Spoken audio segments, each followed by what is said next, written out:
Hello, all my entrepreneurs and business leaders, and welcome to the Michael Esposito Show, where I interview titans of industry in order to inform, educate, and inspire you to be great.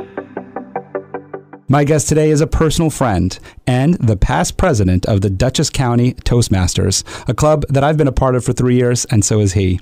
He's also the founder and CEO of Matt Alfonso, LLC, a coaching program and speaking program dedicated to coaching business leaders through his High Performance Accelerator program. Please welcome my guest, Matt Alfonso. Thank you, Michael. It's great to be on here today with you. Looking forward to it. Welcome, Matt. Well, yep, let's get started. So, Matt, you and I met a couple years ago, and at the time you were the coach, the basketball coach at Bard College. And so we had a big commonality there in the sense of basketball. But we have another commonality in that you are starting your entrepreneurial journey as a business coach. I'd love to hear more about that and what you're doing at Matt Alfonso LLC. But I'd like to kind of hear a little bit about some of your upbringing and what may have impacted you in your childhood that has led you to where you are today. For me, I grew up in a very much a sports family and wanted to go into something involving sports. And I actually went to college in Virginia at James Madison University, where I was a manager and then later a graduate assistant with the men's basketball team there. And then that led me into where I became a physical and education teacher. So I did that in Arlington, Virginia. But I grew up with certainly a close family. I had 3 siblings. I was the youngest in the family, and they definitely looked out for me. And yeah, it was a good upbringing. I grew up in New York, not too far from here in Putnam County, in Mahopac, Carmel area. So you said you grew up in like a sports family. So your family, were they also coaches and things of that nature? My dad was. So my dad coached me pretty much in all the sports. He coached me in basketball, soccer, baseball growing up. And then he was a referee himself. And then he was also an educator. Okay. And I went into education as well as a teacher and a basketball coach. So I kind of followed his path with that. What kind of educator? What did he teach? He taught history, and then he became a principal. He was a principal in Yonkers for a long time, and then actually became a professor at Pace University. And so you mentioned that his being in education is kind of what got you into a little bit into education. What about education or teaching or coaching was it that resonated with you, I guess, as a child? I think it was always just the helping people. I always just like being around people and really helping others. And sports gives you that avenue. Sports is a great way to connect and to really teach the life lessons through the sports. And you don't have to be super obvious that you're teaching the life lessons, but it flows so nicely with the leadership, with the teamwork, with the dedication aspect and the work ethic. It always just flowed so nicely. So it kind of was able to combine those two things, my love of sports and then my love of helping others. And which sport was your favorite? I think I know which one. Basketball. I grew up playing all the sports, but then kind of went towards that, and that really became my passion. And yeah, for the last 15 years. And then so you went through high school, I guess, and everything. And how did you end up choosing James Madison College, like to go there? Because that's a pretty good college, and outside of New York. So obviously you chose to go there. It wasn't like, oh, it's down the road, so I'll go there. I have 3 older siblings, and 2 of my older siblings actually went to James Madison. So I had visited the school and went there a couple times. I actually went to visit my brother when he was in college. It was a Halloween party, so I got a chance to probably my first college party, and I was probably in maybe 9th grade at the time. But so I got a chance to see the colleges. It's a beautiful school down there. I went to visit a number of schools. I went to visit Delaware and SUNY Cortland and kind of a whole bunch of others, but that was kind of the one that just felt like the right fit for me. Yeah, James Madison. Did your family travel a lot as a youth, as a kid? Did you travel a lot with them, or was that something more of like your own thing? We traveled family vacations a lot in the U.S. I never went outside the U.S. with my family. But we did travel a good amount. Went to Florida a number of times. I have relatives there. Went to Myrtle Beach. We took one trip to Hawaii, which was a really nice trip that I remember pretty well. But it was a little bit later in life. In my When I was about 26 to 30 is when I did a lot of traveling and taught overseas as well. Yeah, you mentioned that part of all of your experience, not all, but a lot of the experiences that you bring into your coaching business today were things that you learned in your travels. So I guess, James Madison played a role in your life, but really the traveling and studying abroad and working abroad is really what resonated with you today, right? It is. It plays a large part in it. And it was really, I wasn't planning to teach abroad. It was never kind of, when I was in college and, growing up, I never really had thought about teaching overseas. And it wasn't until I was teaching in Arlington, Virginia after I graduated at James Madison and had actually a couple friends that had taught at that school in Paraguay, and they kind of opened my eyes to it. I really didn't know anything about teaching internationally.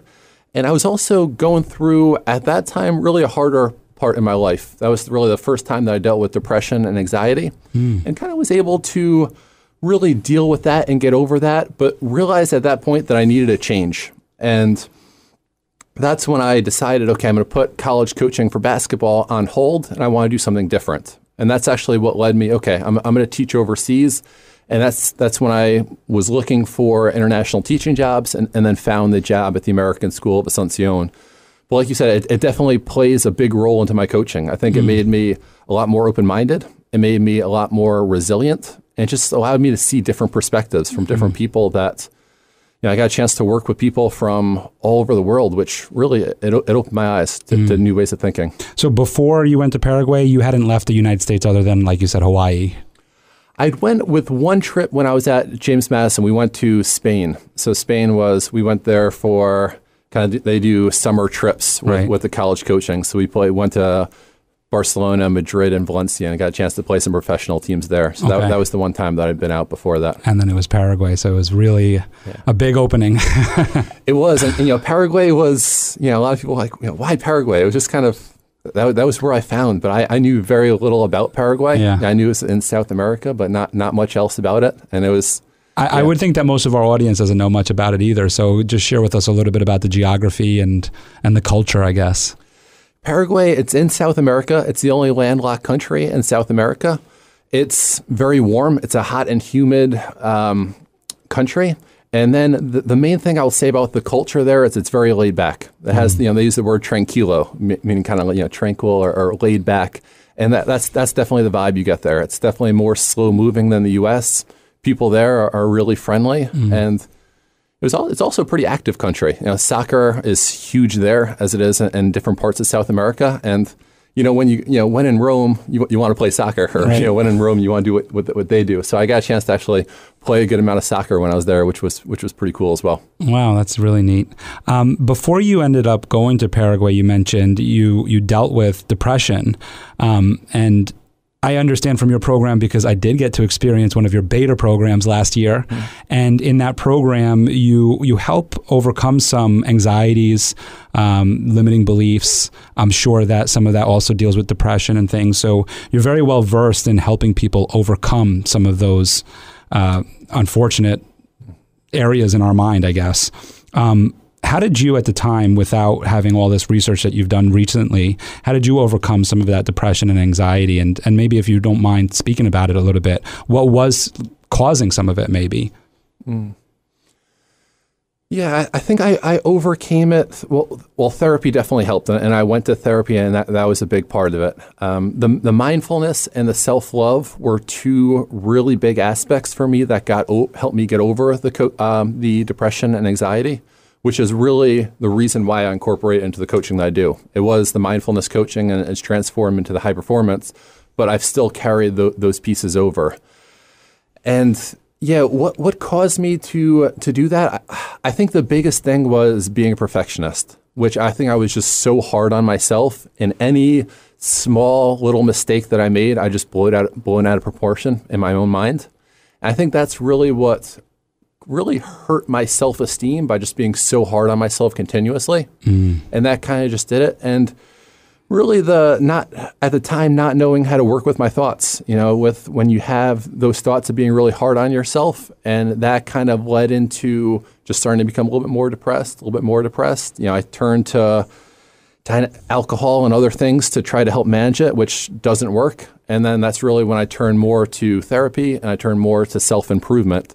And the self-improvement made such a big impact on my own life that it was being able to take what I learned and being able to really share that with others, which was one of the main reasons why I decided to get into the coaching.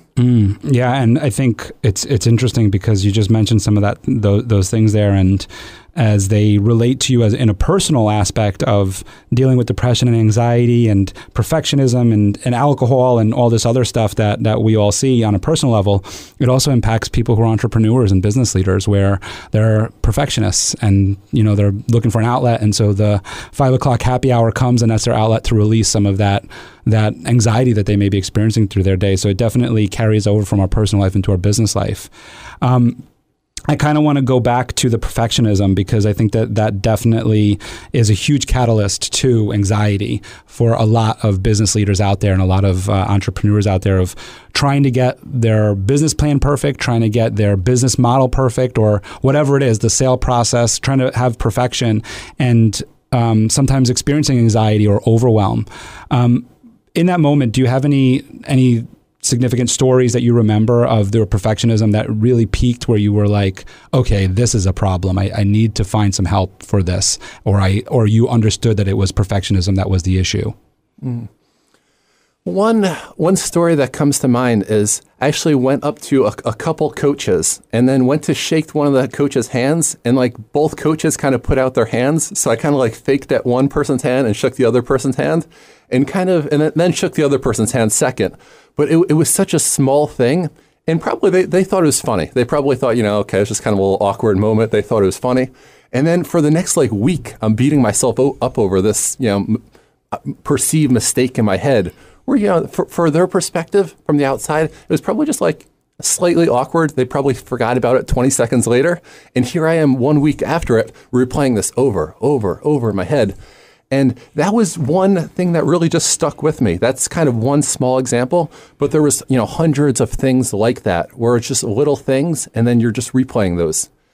And, my journey led me to realize, one of my teachers used to say progress over perfection, which is one thing that I love. And I started to realize that, okay, we're human beings. We make mistakes.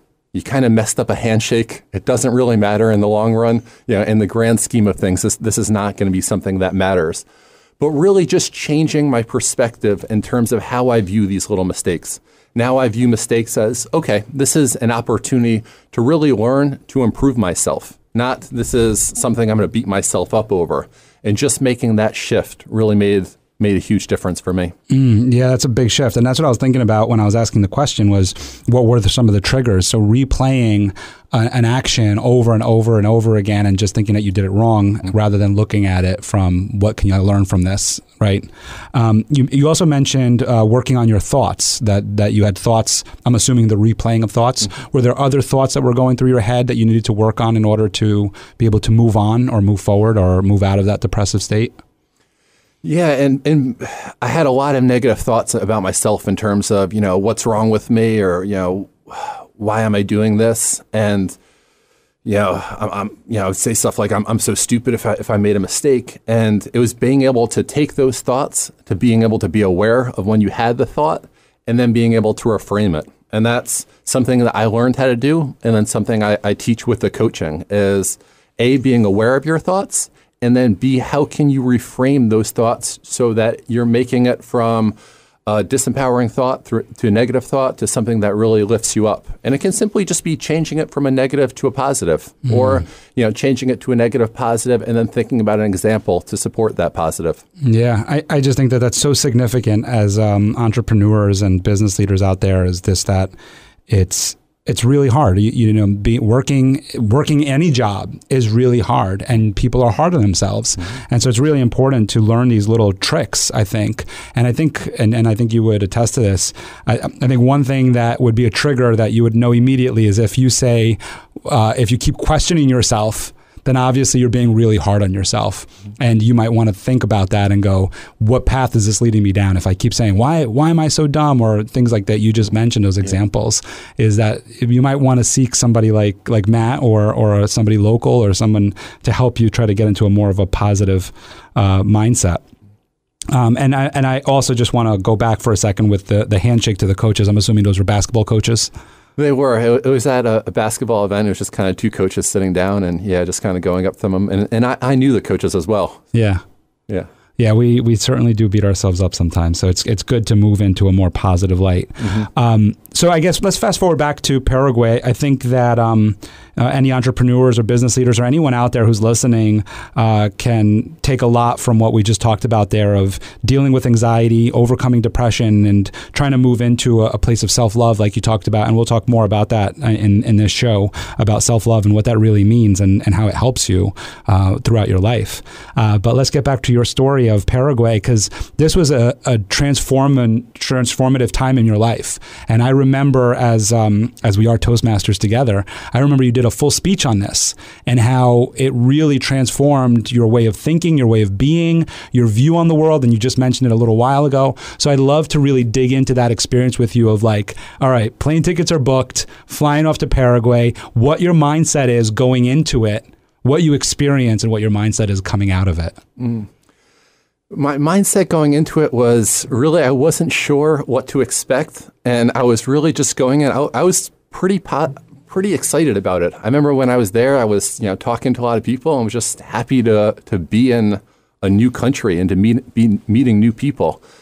When I was there, it's certainly had its challenges. Paraguay, it's not a first world country like the U.S. It's more of a third world country. So there's a lot of little problems. And, if something happens with your apartment and something breaks, usually in the U.S., you're able to kind of get it, fixed within the next day or two. And in Paraguay, it might be a week, 2 weeks later, and you just have to really be a lot more patient with it. And it tested my patience a little bit. It did help me become a little bit more patient with it.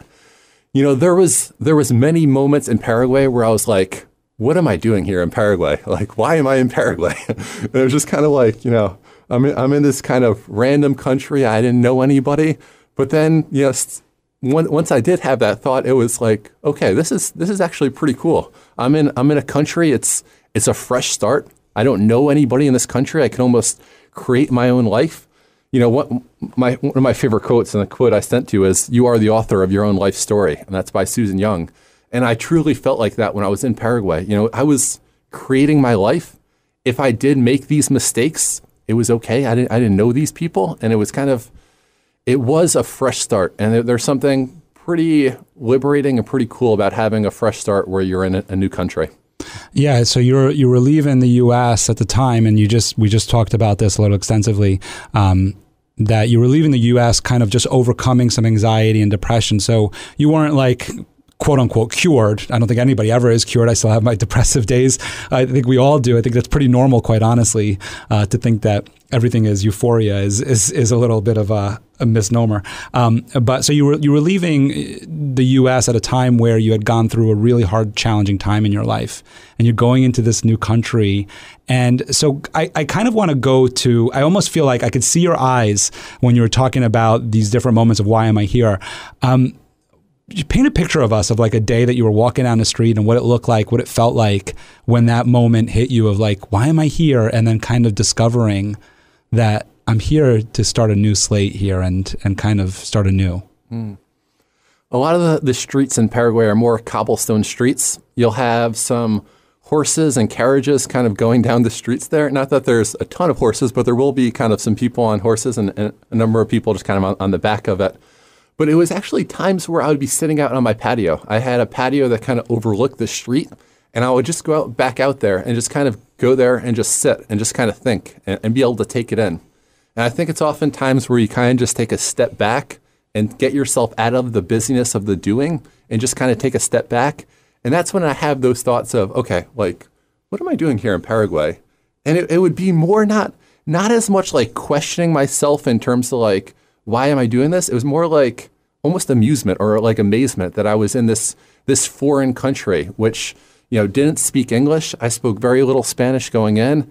and I'm in this foreign country and just this huge change and just kind of almost just embracing it and just kind of a little bit of a realization of kind of where my life is at this exact moment. And did you journal some of this stuff, or were you journaling yet? I know that you do that now. I started to journal when I was in my early 20s, when I was kind of going through the depression. And like you said, when I still went to Paraguay, I still had some of it. I had gotten over a lot of it, but I was still getting through it. But I did journal through my experience in Paraguay, and then later through my experience in China and through traveling as well. What's that feeling of what you just said there of obviously having the depressive state and then kind of going through it? What is that feeling? What would you describe that as of working through it? Is it more of like you have kind of control of that feeling, or I'm just curious? I think having more control, yes. I think your mood definitely starts to shift, and it started to shift with me in terms of just feeling better throughout the day. And I started to be, I think I was optimistic or positive and optimistic on the outside, but that felt more genuine. It felt more authentic for me. And yeah, my views of myself started to shift as well. Do you think that, and this is more, I guess, about your coaching program. I'm sure you teach this in there because I know in the mindful living program you do. And this is definitely, let me ask the question first. Do you think that inner dialogue that you had, that you started developing when you were in Paraguay, of positive thinking, of being less hard on yourself, do you think that that's more of like a learned behavior, as though in terms of like, as long as you start doing it, practicing it, maybe forcing yourself to say positive affirmations or something, that it becomes more authentic? Or is it something that's just falls out of the sky? I kind of know the answer to this. Or is it something that falls out of the sky where you're just going to become like positive? It's definitely a work in progress, and it's definitely something that you can grow and learn into. And I think, part of it is, what you were saying right there is really having a growth mindset. And I certainly have a growth mindset. I think that's one of the keys for successful people, and having that mindset where you can improve yourself. I certainly didn't have those skills before. I didn't know anything about being able to reframe my thoughts. It wasn't even in my purview. And I started to be able to learn this, and then started to be able to practice it and putting into place more and more. And it is a practice. I think you mentioned earlier, you'll have kind of days where it's a little bit more of a setback, but it's being able to move that forward, being able to continue to work on this today was a little bit of a tougher day. That's fine, but being able to continue to move forward and progress with it. And if you do those things, the changes are really big. I mean, people can change themselves. And, my happiness right now compared to my happiness when I was going through those are pretty much night and day. I feel great. I still have negative thoughts like everybody does, but overall, just my mood, my mindset is completely different than it was back at that time in my life. Yeah, I think I want to make a little bit of a disclaimer before the next portion of this conversation, is that there certainly are people that have any mental challenge or whatever, I don't know exactly how to identify it in medical terms, but are on medication or see a doctor for it. And I don't want to diminish anything that they're going through in any way. And we might not be talking about those kind of people right now. And if you're listening, I hope that you continue whatever you're doing in the following your doctor's orders and everything. That's not something for me or Matt to tell you to do. But for anybody else who may be not seeing a psychiatrist or a psychologist or anything like that, or is on medication or anything, and this is where I kind of open back up the conversation with you, Matt, is I believe anybody can change their mindset. I believe that anybody who doesn't have any, like I said, any type of medical condition can change their mindset, can use positive reinforcement, positive affirmations, and start convincing themselves that they are better. Because on the contrast of that, and I'd love for you to elaborate on it a little bit more too with me, is on the contrast of that, we're also the ones who are beating ourselves up and causing that depression too, right? Like you had said earlier, of such an idiot, why did I do that? I'm so dumb. And you're constantly feeding yourself these negative affirmations, not realizing it. And then so therefore 5 months later, you feel like you're dumb because you keep saying you're dumb. And so if that's occurring, then again, the contrast to that is I'm really smart. I'm capable of doing this. I made a mistake and I can figure out the way out of this, right? And if you continuously do that, you can make it authentic, and then you can empower yourself to get out of that depressive state, right? Absolutely. And one thought for that is really with the reframing the thoughts is also going to the root of it. Like, what is the root cause of these thoughts? What is the root cause of this problem? And with those, I call them, and a lot of people in the self-improvement world call those limiting beliefs. Like, what are the limiting beliefs? What are the beliefs that you have about yourself that are holding you back? And oftentimes these beliefs come from a long time ago. They could come from when you were 7, 8, 9 years old. They can come from when you were in college, where you started to, from a combination of factors, from things that other people would say to you, from your own thoughts, you started to develop these limiting beliefs, and then you started to really believe them, and they got reinforced over time. So one thing that we do with the coaching is really examine what are these limiting beliefs that you have that are holding you back, and then how can we change these? How can we get rid of these limiting beliefs? How can we replace these with new beliefs that really lift and empower you? Do you have any limiting beliefs from your childhood that you are aware of that you were able to replace? The main belief for me was feeling that I was not good enough. And this was from a lot of different factors, but just feeling that I wasn't quite good enough in whatever I was doing. Do you know where it came from? Do you remember a specific moment or anything? Yeah, I don't remember one specific thing. I think it was, having maybe older siblings who were successful, kind of trying to compare myself to them. It was part of that perfectionism where people would kind of say something that maybe was just a little bit critical, but I took it more so. But it was really just developed over time, and it became pretty deeply rooted within me. And then examining what is my limiting beliefs, like what is causing this? And then taking a look at that, being able to develop a new belief, being able to find reasons to support the new belief, and really, give it legs. Once you have your old belief, you replace it with a new belief. How can you support that new belief? How can you give it legs to really believe in it? So I came up with reasons for the new belief. And then it's basically just reinforcing that over time, right? Through affirmations, which you mentioned before, which I used for a long time, putting those up on the wall, looking at those, just giving myself compliments, seeing when other people, said something positive, going back to those and kind of reminding myself when other people have supported me as well and agreed with my new belief as well. That's what's nice about having a business, right? You ask for testimonials, so you get to read really nice things about yourself now. That's one of the benefits of it. It's always nice. That's a nice benefit. Yeah.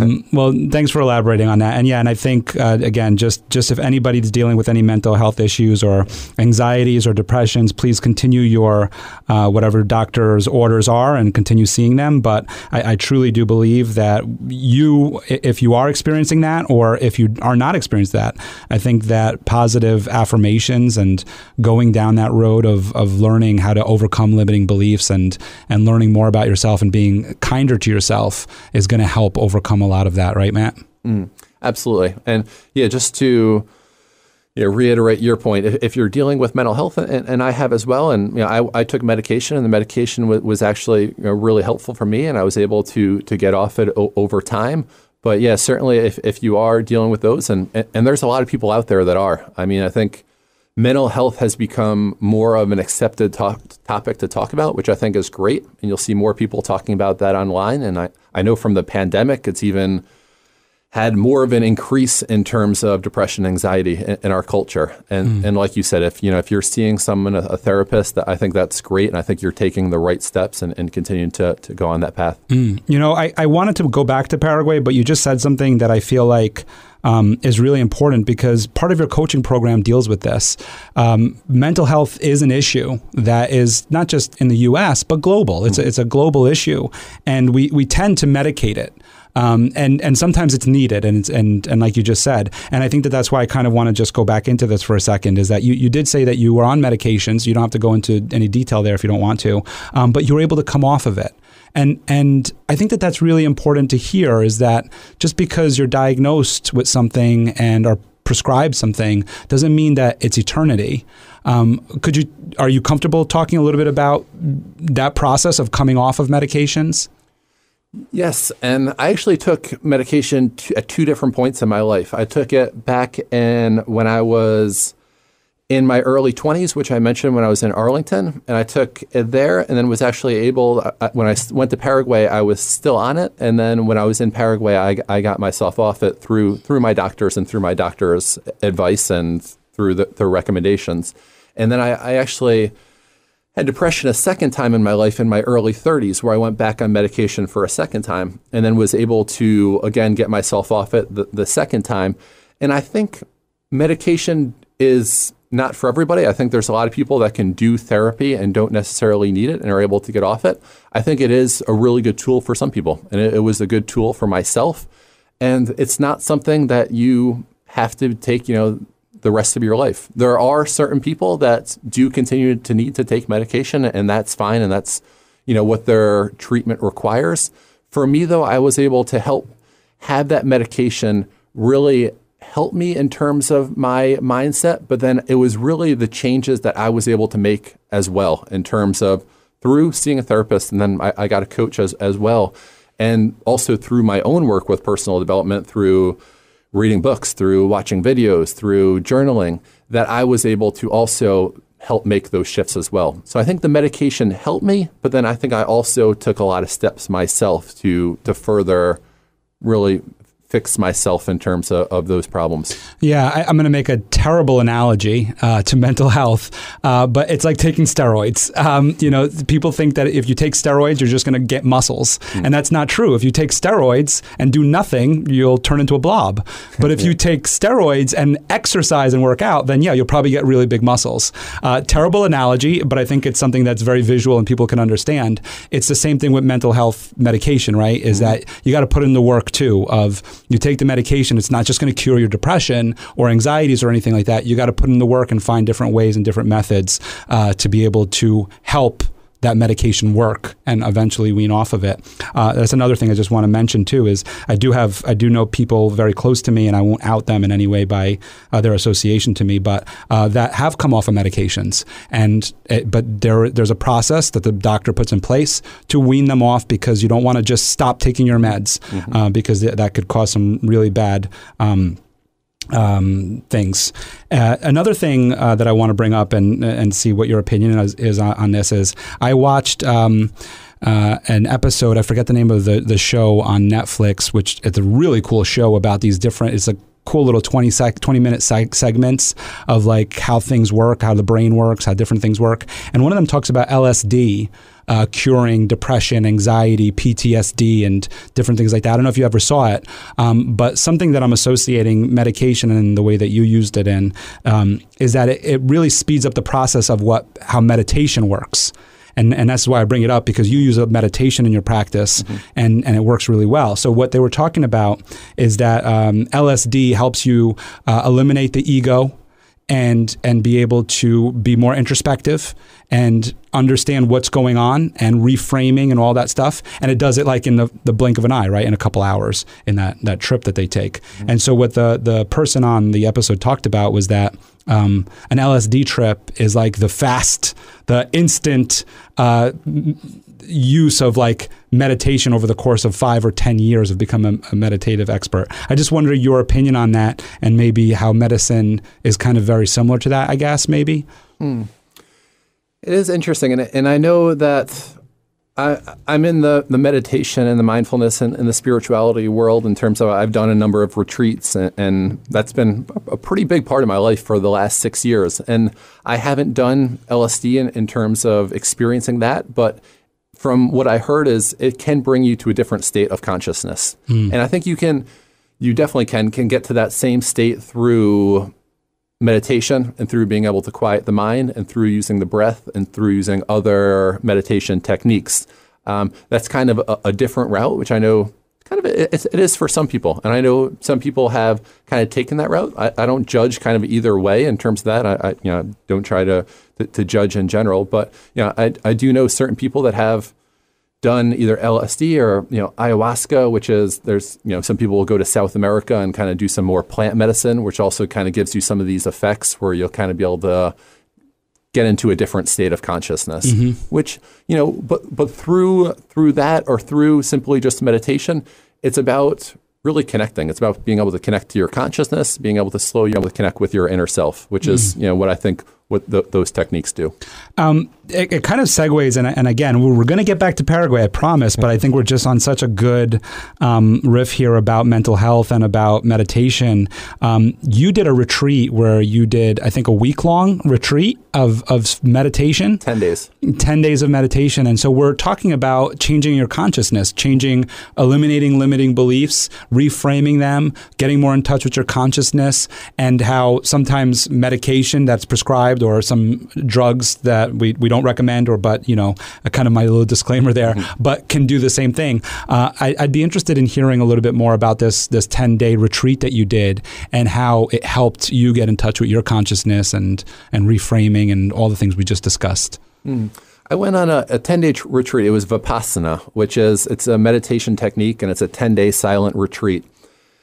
It was one of the most challenging things that I've done in a really long time. And I think, as you know, Michael, we grow when we're challenged and when we're out of our comfort zone. And I was way out of my comfort zone. It was waking up at 4:30 in the morning. It was only eating 2 meals a day. Your last meal was really at 11:30, and then you got like a banana at 5.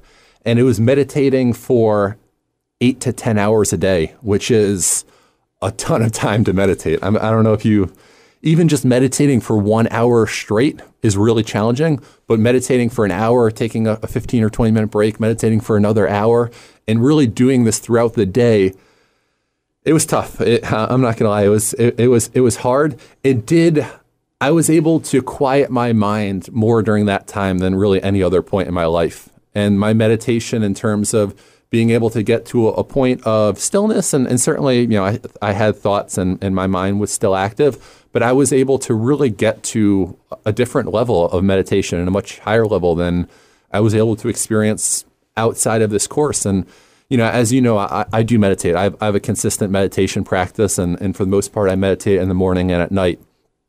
But, I meditate in the morning, at night, 20 minutes each, not for 10 hours a day. So it did allow me to connect on a much deeper level, and I felt a sense of clarity that I didn't have kind of outside that. And also, my mood was really good. When I left there, I felt, at a really good place in terms of just kind of how I felt overall. Yeah, and there's definitely like a euphoric feeling. I know I used that word earlier, so I had to use it again. But when you get into that state, it's kind of like you search for it. I started meditating through your program, the Mindful Living program that we did together. I started meditating, and I've been doing it since. And I had to fit in my 5 minutes before coming here. I was a packed schedule, and I was like, how am I gonna? I got to fit it in. I'm just gonna see Matt today. I gotta fit it in. And so I did a 5-minute today. And but there is a moment that I feel, at least personally, that I search for when I meditate. And I understand that meditation is, you shouldn't be searching for anything. But what I mean by that is there's sometimes when you get into such a state, and it's like quote unquote state of euphoria, of like you don't even know you're meditating, you don't even know where you're sitting, you don't feel anything, you just are like floating, and time passes so quickly. And I feel like that's the most amazing moment, and it's happened a few times to me. Was that something that you experienced in those 10 days? Absolutely, and more there than at home. And like you said, you don't want to search for those. And they talked a lot about equanimity during the course. We're kind of seeing those experiences when you do get into those states as neither good nor bad. And same thing of the other. If your mind is really active, that's not bad. That's just where you are at that given moment. But when you do get into those states, it's a different feeling because you're able to really connect on a different level, and you're able to connect with yourself. You're able to connect with your inner self, your awareness, your consciousness, some people will call it spirit, but you're able to really connect with that. And then you kind of realize how big that is and how interconnected we all are as well. It's kind of one of the experiences I get with that is really how interconnected all of us are. Yeah. And, for our entrepreneurs and business leaders out there, I took the mindful living course when I was going through a lot of different things. I had a lot of, as I said to you, plates in the air and trying to figure things out and where I was at. And, I felt that meditation, in the moment, like you just said, and I think you might want to just tee up a little like meditation 101 as to what it is when I'm done with this. I felt that meditation in the long run helped me, not in the moment, not that it didn't help me in the moment. Of course, it helps you in the moment while you're meditating. But when you're as a business, because this is what this is geared towards, right? This whole conversation. It's when you're making decisions, when you're, a hiring decision, a firing decision, whether you're going to partner with somebody, whether you're going to open your doors as an entrepreneur or leave your job or start a job, whatever it is that you're choosing to do in that moment. Meditation, not that you are thinking about it during the meditation, but afterwards, it kind of opens your mind. And I'm going to use your phrase, Matt, of you're able to see the gap of understanding that decision is coming up. And kind of having that moment of clarity of like, how this decision is going to affect you in the moment, in the future, or even just in the present, which is really where you want to be when you're meditating, right? So I think that as a business leader, as an entrepreneur, it's really important to understand that. And I'll leave you with this, Matt, for you to kind of elaborate and give everybody like a little 101 there. The CEO of Salesforce, which any business leader or entrepreneur out there should know what Salesforce is. It's one of the biggest CRMs out there, and is used by so many companies, Fortune 500 companies. He makes time to meditate, and he makes it part of a company policy, not policy, but it's part of their culture. Meditation is part of their company culture. So if somebody at that level sees it as being important, then the solopreneur out there, the owner operator, the one with 100 employees, it certainly is, I think, very impactful to the business. And you used him as an example, and there's a lot of examples out there of top level CEOs and of companies who, Google incorporates and encourages their employees to practice mindfulness. And Google even brought in Thich Nhat Hanh, who's one of the most famous mindfulness teachers, who's now in his 90s. But they brought in him to speak about even mindful eating. But what meditation is, it's really it's a journey of going within. So it's a journey about connecting with yourself and understanding yourself on a deeper level. And the benefits of meditation are certainly you might feel a little bit better afterwards, but if you meditate 20 minutes a day, it's the other 23 hours and 40 minutes of your day, how that impacts the rest of your day and how that carries through. And it carries through, as you said, into your decision making, help with your clarity in terms of making a big business decision that's really going to shape the direction that your business goes. It's going to affect how you deal with a difficult situation, with a conflict situation. If someone says something to you that's triggering or upsetting, it gives you, as you mentioned, that gap where I don't need to react right away. I can actually pause for a second and respond in a much more appropriate and beneficial way. It also, one thing which I was just thinking about yesterday is really it impacts your focus. And I think nowadays, focus is so important for business with all the distractions out there. And meditation really allows you to train your mind where you are able to focus during the meditation practice, but be able to focus outside of it on the task that you're doing at that moment. Yeah. And I remember our conversation was my focus. I remember that specifically because I'm not diagnosed ADD, but boy, I'm not far from being diagnosed ADD. And I certainly noticed that a big change. I think that when we talk about meditation and understanding what to do during meditation, right? It's really what not to do or what you're not doing, right? But you're focusing. It's the blue skies, right? Like you're not focusing, but you're focusing. You're paying attention to what's happening, but you're kind of letting it go and just staying in that moment. And as an entrepreneur, somebody in business, I see that now when I'm looking at my screens, right? So I have my 3 different monitors set up, and I'm in a Zoom call, and I have my calendar on the other one, and I have another thing going here. And sometimes my eyes will veer to the left to the calendar, and then I'm like, oh, wait a second, I'm in a Zoom call here, and come back. And that's where the focus comes in, where in the past I might have been then honed in on that one distraction, whereas now I'm like, oh, there's a distraction, but I'm actually supposed to be here and kind of bringing it back, right? And that's where meditation has really helped me in the business world. Yeah, and I think that's, I incorporate in my high performance coaching, which we talk about productivity, a lot of those mindfulness techniques. And a lot of the mindfulness techniques is about being able to do one task at a time and being able to put your full attention to that. So for high performance and for productivity, it's being able to block out a time. What's a needle moving activity? What's really going to drive my business forward? Being able to block out 2 to 3 hours of that time, being able to put my complete focus to that, be able to eliminate distractions from my phone, from email, from other people, and really being able to put my attention to that and really get high quality work done. And what can I, doing those things that really drive the business forward, which, yeah, I think it's crucial for any entrepreneur or business leader. And so this is a very loaded question, and you'll know the direction I'm going in with the last statement there. But why do you think coaching for executives is important? And I'll tee it up of what my feelings on it is. I had heard a quote, I don't know who it was if professional athletes need a coach, like if Michael Jordan has a coach, if LeBron James has a coach, and go into all the other sports, Tiger Woods has a coach and all these, right? Why do you think you don't? I think coaching helps you get to where you want to be faster, and it also takes you to a higher level that you may not have been able to get to on your own. And I think having someone to talk to, having someone to share ideas with, to have a conversation about different topics, someone who can provide you with new strategies that you might not have thought of, someone who can help you hold you accountable. A lot of these business leaders, they have themselves to hold them accountable, but it's having another person as well who can also hold them accountable really makes a difference. And I think one thing that coaching really does is it helps people get clarity, and it helps people working towards a specific goal and keeps them focused and working towards that goal and not going out in too many other directions. That's one thing that I really do with my coaching, is really help them gain clarity, help them have a specific goal, and then keep them on track working towards that.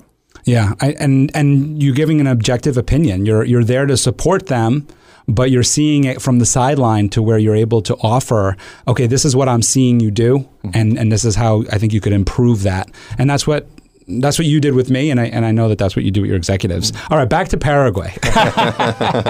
that was really. I hope that anybody listening got a lot out of that couple minutes there that we just really went into all of that. But back to your story in Paraguay. So you're in Paraguay now. You've kind of based off of everything we just talked about for the last 15 minutes, have figured out an understanding as to why you're there and your purpose and everything.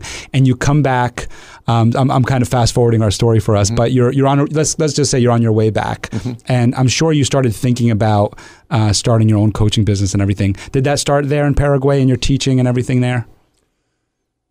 Real quick, just in terms of, I went from Paraguay. I was there 2 years, 2011 to 2013. I went to China for 2 years, 2013 and 15. Then actually traveled for 5 months, and then when I was in China, I had made the decision I wanted to get into college basketball coaching. And I was actually in Japan and kind of at like a rice field and place where I could calm my mind, and I was out in nature. And that's really when I made that decision. But I came back to the U.S. and I got into college basketball coaching at Bard College. And it was at Bard College that I really decided during my third year there that I wanted to get into some form of life coaching.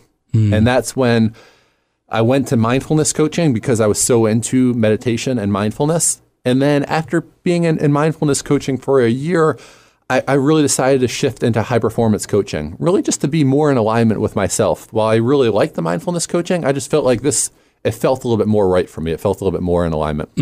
How do we break the, I don't know, the way that people think of life coaching? I know that sometimes there's jokes made about it, and definitely a lot of comedians have some skits about life coaches and what their thoughts are. And I think that even old school entrepreneurs or business leaders might think of life coaches going, what is this? This is like a millennial thing. How do we break that barrier? How do we get them, not get people to understand, but I think you know what I mean, or how do we change the perception is what I'm trying to get at, I guess, of what a life coach is and what you do and what kind of coaching you do. I think for the coaches that they themselves are taking it really serious and they're qualified. And, I think sharing what Life Coaches does, and coaching is not as much me telling you what to do. It's a lot of me asking you questions, me trying to help you. Really, people have the answers inside them. And through the coaching, and effective coaching really helps you bring those answers out and, allows you to really tap into your intuition. And I think when people see coaching from that light, it really makes a lot of sense. Yeah, I think that, like you said, if professional athletes do it, certainly, people in the business world, it'll benefit them. And, I think part of it, it's, getting over the ego a little bit and being able to reach out and ask for some guidance and support and realize that a coach can help you. And I've had 2 different coaches in my life, and both of them have had major impacts on me and really helped me get to where I am a lot quicker than I would have been. I wouldn't be at this point right now where I am, today if it wasn't for working with those 2 coaches. Yeah, I like that you said in getting the ego out of the way, because I think sometimes the age also is what is a factor in that, is that you're saying, what's this 26-year-old know that I don't know at 30? I'm 39. Mm-hmm. So what's this 26-year-old know that I don't know at 39, right? And it's that 26-year-old may have spent the last 4 years studying how to overcome limiting beliefs or positive affirmations or other strategies or how to focus your attention better. Whereas me, for the past 39 years, may have never studied any of that. So they might be bringing 4 years of knowledge, even though they're younger, 4 years of knowledge to me that I never had. And I think that the ego is what plays into that, right? Of that misconception of these life coaches, is that you're thinking, I'm a 50-year-old veteran in the business world. What's this 30-year-old life coach going to bring to the table? And that's what they bring to the table. Absolutely. And I'm 36 right now. I'm using this lady, Rachel Bell, who I follow a lot of her stuff. She's 26, and she's really the guide for building my coaching business. And she's built a successful coaching business herself. She is young, yes, but she has that experience. She's put in the time. She's knowledgeable. And really, age, it's a number. She can provide me much more valuable information, I believe, than someone, 46 or 56. And, it doesn't say someone 46 or 56, the right person could certainly do that as well. But I think, taking that age out and realizing it's just a number and, kind of what qualities and what can this person impart. Yeah, and that's the same thing with our entrepreneurs out there, is that there's no age that's right to start a business. I had an entrepreneur in here, Larry, who started Personal RX, but he started his very first business at the age of 16, where he was meeting with different business partners. They had no clue how old he was. He was 16 years old. Wow. Running a radio business. That's pretty cool. It's really cool, right? And you think about some of these, Steve Jobs and Wozniak, they were all so young.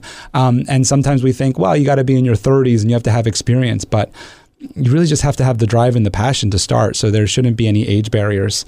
I have to ask you, because you went to China and Japan, and a lot of your coaching is on the mindful living and on the being present. And Japan and China are the ones who really were some of the founders of these belief systems that we use today in meditation and everything. So did you experience anything that was different there? Did you get to see anything that was really significant to some of the practices that you have today? One place that I went to as well was India, and India has a spiritual vibe to it. And I went to an area in India called Rishikesh, which is kind of the yoga capital of the world.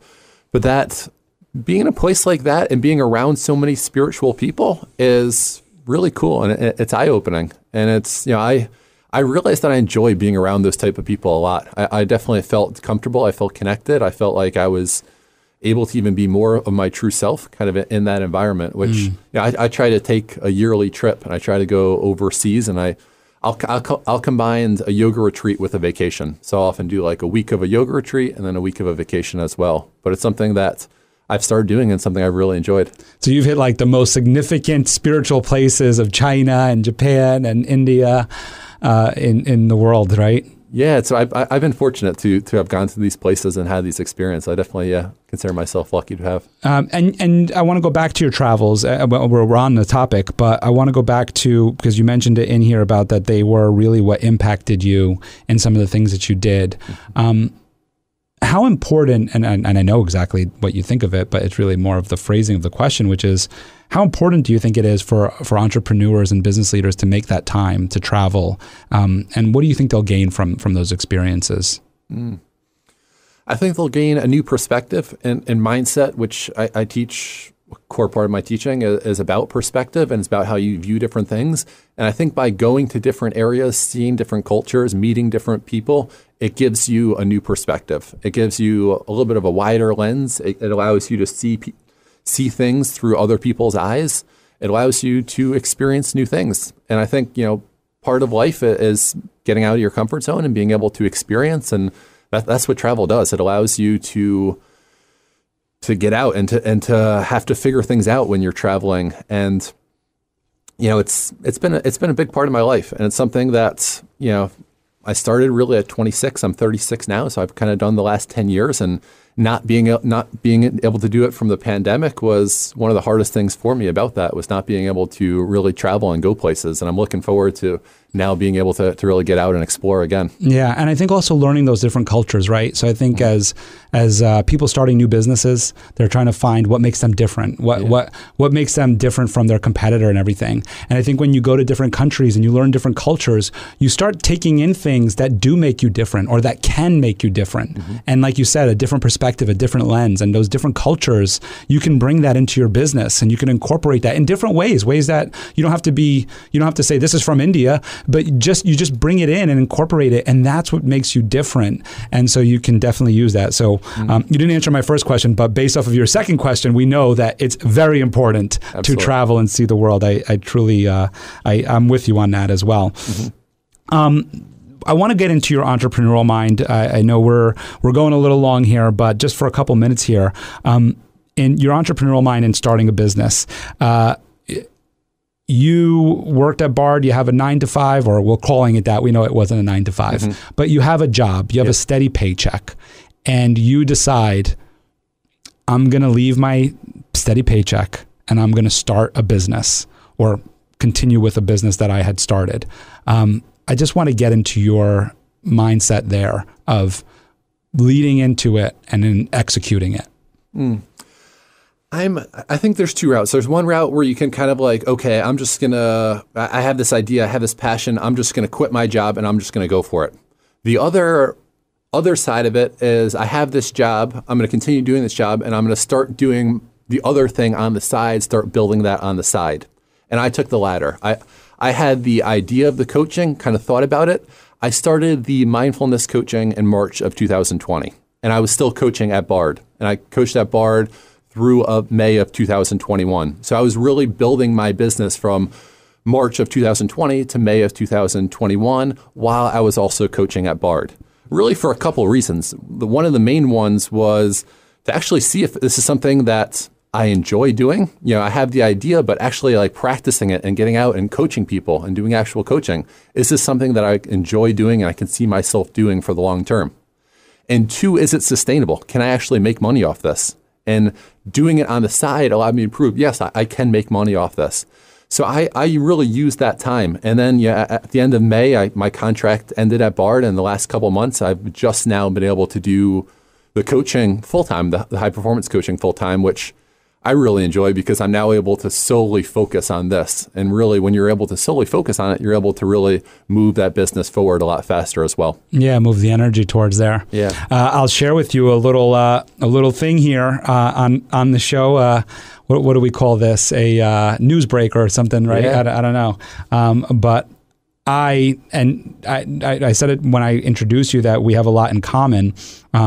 I just recently put in my resignation with USI to go forward with my business.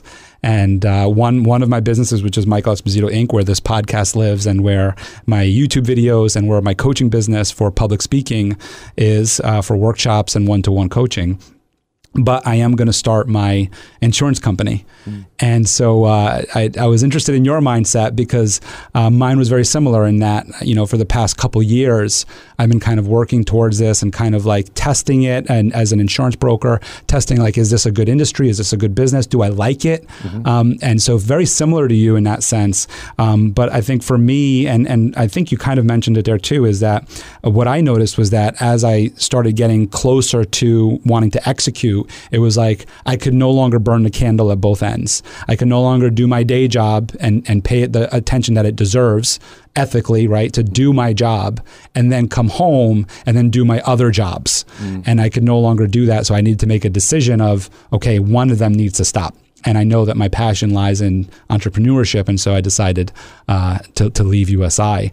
And like you just said, I knew or know, because this is recent, that I needed to shift my energy to the business because I was at a point where it's not going to grow if I don't put my 100% energy in it for it to grow.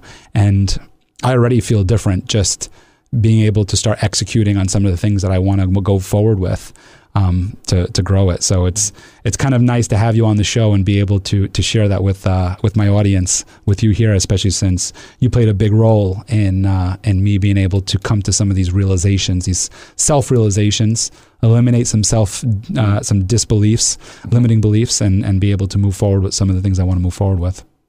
That's great, and congratulations for you on starting your new business. And it's exciting. It's a challenging time. It's definitely a big step to take, and it takes courage. It takes courage to be able to make that move, and it's not an easy move to make. And you have a family, and it's a big step. So it's like you said, you've thought about it, you've planned it out, and now it's actually taking that action and really putting into place and really living the dream that you want to live and the life that you want to live.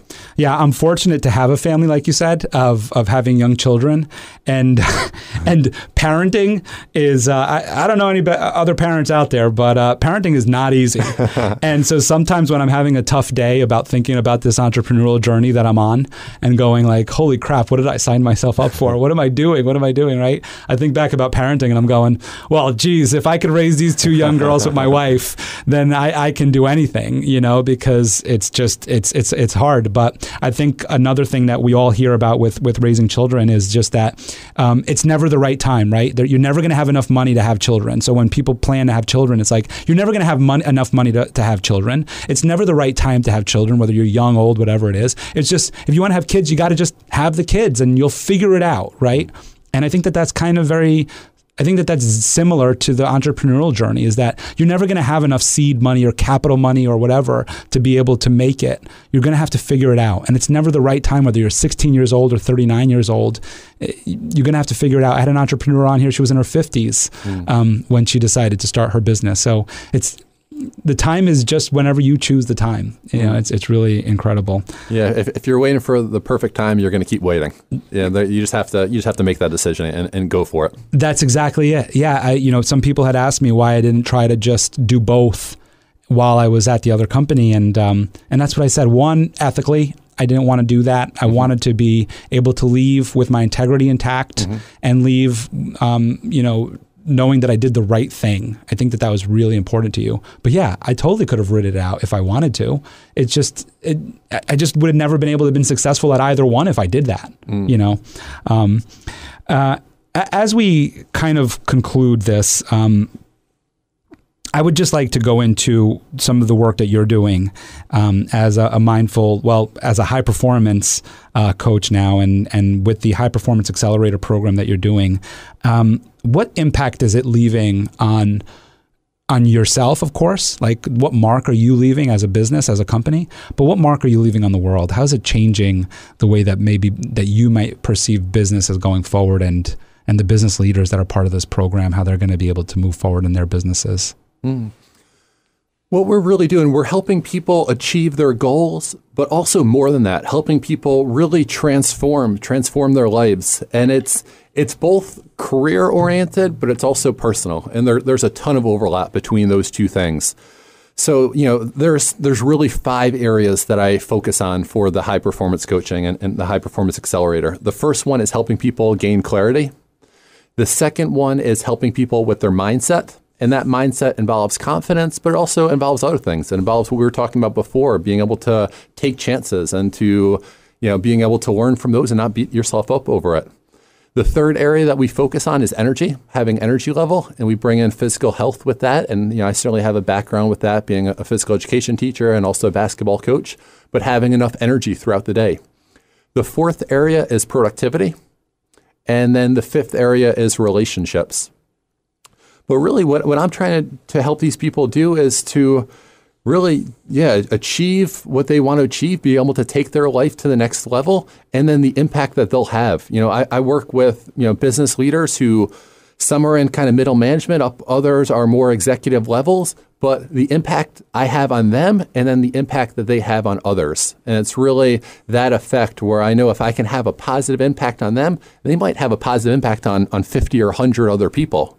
And it's that multiplier effect, which is pretty cool. Yeah, it multiplies for sure. Richard Branson is famous for saying that there's no difference between work and play.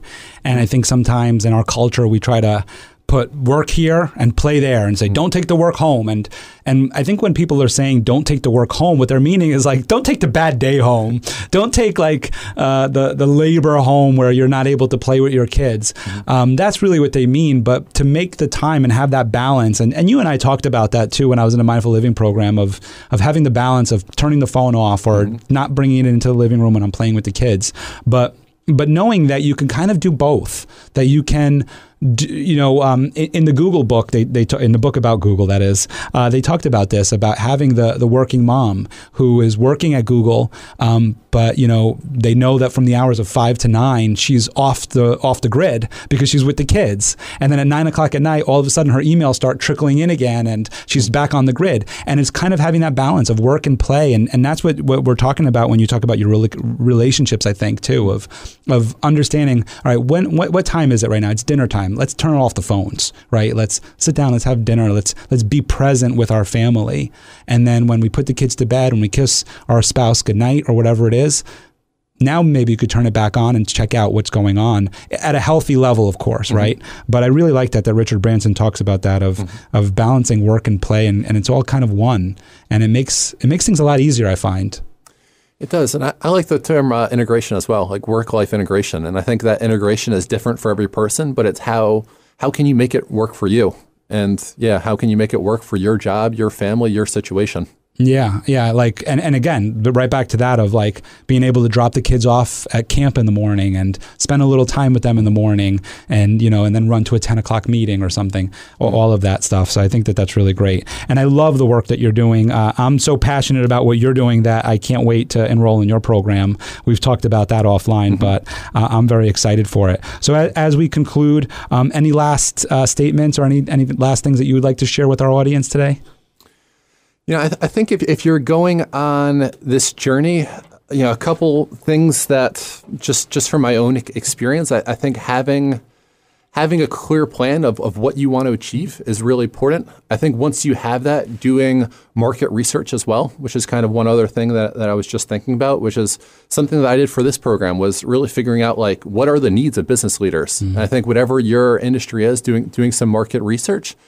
And then going out there and doing the action and having the perseverance and putting yourself out there, making mistakes, learning from those mistakes. I call it messy action, but really just getting yourself out there and putting yourself out there and doing it. And then, the perseverance, which I've heard from your previous guests as well, is going to be a key as well, because there's going to be setbacks, there's going to be pitfalls, and it's going to be pushing through those and figuring out different solutions and working through them. Messy action was my favorite line that I heard from you. I remember when I heard it like several months ago, we were talking on the phone. You said messy action. I said, wait, Matt, go back to messy action and describe what that means to me, to you. And I remember when you said that to me, it stuck with me. I've used it in other places. I always attribute you. I know that it's somewhere else that you got it too, but I still say my mindful living coach, Matt. Messy action. And that's it too. Like with the decision that I just made, it's messy action. It's everything's not buttoned up. I can't open my doors tomorrow to sell anything. But it's messy action in the sense that I'm taking it. I kind of have an idea. I have some plans in place. I have some great partners that I'm working with. Some of them were actually on the show recently. Mm-hmm. I have partners that I'm working with. I have different people that I trust in that are helping me and guiding me. But if I don't take some sort of action, if I wait for all of this to be perfect, I'm gonna be waiting a long time. Absolutely. Or just buy a franchise, right? So you got to take messy action. I love that one. That's my favorite. Matt, this will be in the show notes, but any websites or handles or emails or any way for people to get in touch with you? My website is mattalfonso.com, and that's a really good resource to see about the type of coaching that I do. I also have videos and articles on there as well, and there's a section on there to connect with me. The two main social media platforms that I'm on are Instagram and LinkedIn. So it's Matt Alfonso 1 with the number 1 for Instagram, and Matt Alfonso on LinkedIn. Great. Thank you so much. And if you want to meet Matt or me, you could always come to one of our Toastmasters meetings. Matt is our past president. I'm our new president. Yep. And we meet every Wednesday via Zoom. So it doesn't matter where you are in the country. Every Wednesday at 12 Eastern, you can come to our meetings. Just send me an email and I'll send you the link. Matt, it's been a pleasure having you in. I wish you the best of luck with your new endeavor and your move. And I look forward to having you on the show again. Thanks, Michael, and best of luck to you as well. Best of luck on your new business. And I've really been enjoyed being on here and sharing thoughts and really the conversation we had. So thank you. Cool. Well, stay tuned for part 2 because we'll have a recap of where you're at and where I'm at, and we'll definitely touch base again soon. Sounds great. Thanks for coming on. Thank you for listening to The Michael Esposito Show. For show notes, video clips, and more episodes, go to michaelespositoinc.com/podcast.